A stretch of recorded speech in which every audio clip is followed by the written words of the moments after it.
Queridas hermanas y hermanos, uno de los 4 profetas mayores de la Biblia es Ezequiel, cuyo nombre en hebreo significa Dios es mi fortaleza.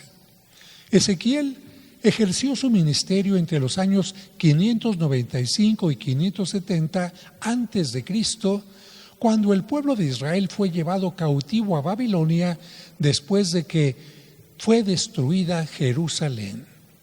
Como muchos contemporáneos, Ezequiel había nacido en Jerusalén, pero por el exilio ordenado por el rey Nabucodonosor para todos los judíos, Ezequiel murió en Babilonia. Ante el castigo de Dios por las infidelidades de su pueblo a los mandamientos y a la falta de justicia, otros profetas habían hablado de la responsabilidad del pueblo como pueblo, pero Ezequiel habla también de la responsabilidad moral de cada individuo.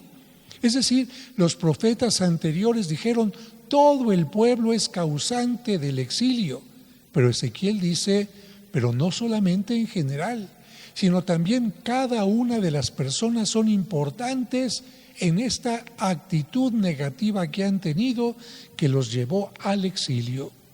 Y su predicación es también muy actual en nuestro tiempo, en la que muchos que hacen el mal se escudan diciendo, es que otros también lo hacen, o que muchos lo hacen, como si el hecho de que otros hagan el mal nos da el permiso para que nosotros también actuemos haciendo el mal. Ante este pensamiento que daña la conciencia, Ezequiel insiste en que no existiría el pecado del pueblo, la maldad del pueblo, si no existiera antes el pecado de cada uno de los individuos que lo forman. De esta manera, Ezequiel invitaba a la conversión personal y tenía mucha razón, porque al final de nuestra vida no se nos juzgará por los pecados o méritos del pueblo, sino por nuestras propias acciones. Ezequiel predicó utilizando algunas visiones o imágenes, como una en la que veía un campo de huesos secos que poco a poco iban recuperando su carne y se convertían en personas que se levantaban con vida. Fíjense que esa imagen fue la primera que profetizó la resurrección de los muertos, porque en tiempos de Ezequiel todavía no se creía en la resurrección. La imagen de Ezequiel es totalmente novedosa porque en la Biblia no se había hablado antes de la resurrección. La imagen que escuchamos hoy en la primera lectura compara al pueblo de Israel con un árbol. Lamentablemente, ese árbol fuerte y robusto había perdido toda su fuerza y seguridad por haberse alejado de Dios y por ello fue exiliado, dice Ezequiel, arrancado de Jerusalén y trasplantado en una tierra de paganos, una tierra extraña llamada Babilonia. Sin embargo, Ezequiel anuncia que si los judíos se convierten, Dios hará que el pueblo sea como un renuevo, como una rama del árbol que será regresada y plantada en la montaña más alta de la ciudad sagrada de Jerusalén. Con estas palabras, Ezequiel da esperanzas al pueblo de que, no obstante su gran pecado, Dios lo perdonará y por su misericordia le dará una nueva oportunidad. Otra manera de entender también esta ramita plantada en lo más alto de Jerusalén es entender el árbol de la cruz, porque muchas veces la cruz se sintetiza como un árbol que va a dar vida, pero la cruz, ¿dónde fue plantada? En la parte del Calvario, en lo más alto de Jerusalén, donde Dios manifestará a través de Cristo su amor a toda la humanidad. Bueno, hasta aquí la parte histórica de la lectura, pero ¿cómo podemos adaptar esta lectura de Ezequiel a nuestra vida? Con algunas preguntas vamos a empezar. ¿Cuántas veces nosotros hemos actuado como ese pueblo rebelde y desagradecido ante Dios? Y no solo ante Él, sino también ante las personas que nos brindan su confianza. Al ser humano se le suelen olvidar con facilidad todos los beneficios, ayudas y bendiciones que recibe o bien se siente tan merecedor de ellas que no las agradece y responde con indiferencia, ofensas o incluso una actitud desagradecida. Esto se puede ver desde el hogar, donde la pareja responde negativamente a la pareja. Los hijos responden en forma negativa a sus padres, o también en la escuela, en el trabajo y en muchas otras partes, creyendo que padres, maestros, compañeros de trabajo, etcétera, siempre tendrán paciencia con nosotros y soportarán todo. Pero fíjense que no siempre es así, ¿eh?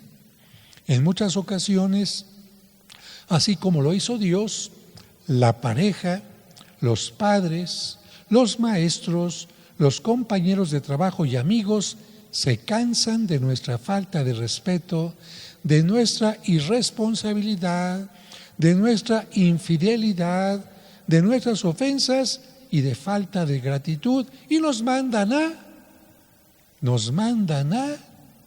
al exilio, ¿sí? Fuera de su vida, fuera de ese lugar que teníamos casi seguro, de esa oportunidad que sentíamos segura para siempre, pero que en realidad no merecíamos. Y por eso las personas a las que no les respondimos adecuadamente nos mandan al exilio de su corazón, al exilio de sus pensamientos, al exilio de sus proyectos, al exilio de su vida. Sí, es frecuente que las personas perdamos algo o alguien valioso por nuestra falta de conciencia. Fíjense que a propósito siempre de la etapa de elecciones, hay que pensar en esto. Algunos partidos que se sentían muy seguros de sí mismos perdieron votos, perdieron votantes. ¿Por qué?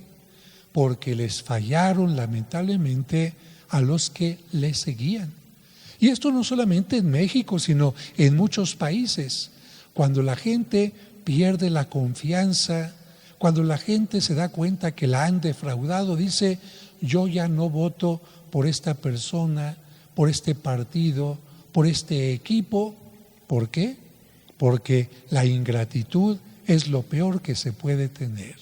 Hay que ser agradecidos con aquellas personas que confían en nosotros. Por eso, ante la pérdida de votos en cualquier área, yo escribí una oración que decía: Señor, ayúdanos a entender que cuando se pierde algo puede ser por descuido, por soberbia, por infidelidad, por engaño, por excesiva confianza, por poca humildad, por falta de respeto, por falta de escucha o diálogo. Ayúdanos a ser fieles, cuidadosos, respetuosos y constantes con lo que pones en nuestras manos. Amén. Por eso, siempre que una persona es electa para una parte del gobierno, para dirigir un equipo de fútbol, para dirigir una empresa, esperemos que tenga de verdad responsabilidad y no por estar en el poder sienta que puede hacer todo. No, por el contrario, que se dé cuenta que tiene un gran compromiso de no engañar a aquellas personas que confían en él o que confían en ella. Esta oración que he mencionado nos invita a entender que todo lo que podemos llegar a tener, el cariño y respeto de nuestros familiares, las pertenencias, los seguidores, etcétera, deben de ser tratados con respeto y cuidado, porque de lo contrario lo podemos perder. Esto es lo que se ve, como he dicho, en las elecciones de todos los tiempos. Quien no lucha y se esfuerza por respetar y ser fiel a sus seguidores, termina perdiendo. Y quien hace lo contrario puede obtener más votos, más reconocimientos. Por eso, nadie se debe de confiar y debe esforzarse cada día en dar lo mejor y no lo peor de sí. De hecho, este exceso de confianza, esta falta de fidelidad, esta falta de respeto, esta soberbia y actitud desagradecida es la que hizo que el pueblo fuera exiliado de Jerusalén a Babilonia como consecuencia de sus actos. En muchas ocasiones, el que alguien nos saque de su vida puede ser para siempre y no se nos ofrece una segunda oportunidad. Perder algo, perder a alguien, perder oportunidades, cargos, puede ser muy doloroso. Pero aún en esos casos se puede aprender si se tiene sabiduría e inteligencia. De lo contrario, no. Existen personas que pierden y lejos de cuestionarse la causa seria, prefieren inventar que todo mundo está en su contra, que ellos están bien, que son perfectos, pero los demás les hicieron una mala jugada. Esta forma de reaccionar no lleva a nada bueno. Imagínense un equipo de fútbol que no reconoce sus errores cuando pierde. Imaginen a un empresario o comerciante no reconocer sus carencias, calidad de sus productos u horarios de servicios y echarle la culpa a los compradores. Imaginen a un sacerdote no reconocer las deficiencias en la pastoral o la organización de su parroquia y echar la culpa a los feligreses de que su iglesia está vacía. Imaginen a un gobernante que prefiere echar la culpa a los gobernados o a sus antecesores en lugar de reconocer con humildad sus carencias, sus malas actitudes o estrategias fallidas. En todos los casos no puede haber corrección, ni cambio, ni el aprendizaje que todos debemos de tener cuando cometemos errores. Pues lo mismo sucedió con el pueblo de Israel cuando fue llevado al exilio. Inicialmente no reconocieron sus fallas o pecados y por eso el exilio se alargó durante muchos años. Fue hasta que cada uno reconoció sus faltas, se arrepintió, pidió perdón e hizo el propósito de enmienda cuando Dios les dio una nueva oportunidad. Con esto aprendemos que podemos equivocarnos, pero cuando esto suceda, lo que debemos hacer es no culpar a otros o no negar los errores, sino aceptarlos con honestidad y corregirlos buscando las formas o métodos para no volver a equivocarnos. Dios no se cansa en darnos una nueva oportunidad, pero tampoco nosotros debemos de cansarnos en corregir y mejorar nuestra vida. Y ya que Cristo nos habló de cómo una semilla pequeña con el paso del tiempo puede convertirse en un gran arbusto o en un árbol, así es la vida. Las cosas buenas y las cosas malas inician pequeñitas y a veces sin que nos demos cuenta ya se hicieron grandes. Una buena acción constante se puede convertir en un hábito y a la larga en una virtud. Por el contrario, una mala acción constante se puede convertir también en un hábito y a la larga en un vicio. En este día podríamos preguntarnos qué es lo que ha crecido más en nosotros, si el bien o el mal. ¿Qué aves o pájaros anidan en nuestras ramas? ¿Buitres que se alimentan de carroña o aves canoras que alegran con su canto? Y quiero terminar diciendo que así como las semillitas que tienen cosas buenas van creciendo y convirtiéndose en árboles maravillosos, así son las familias donde un padre de familia, con su ejemplo, con su trabajo, con su palabra, con su conciencia, con su llamada de atención a los hijos, con su paciencia, va logrando que aquella familia sea como un árbol robusto, donde todas las ramas, los hijos, conviven entre sí y dan buenos frutos. Que Dios bendiga a ustedes, padres de familia, que Dios les dé la fortaleza que necesitan y todos los dones que necesitan para llevar a cabo su misión.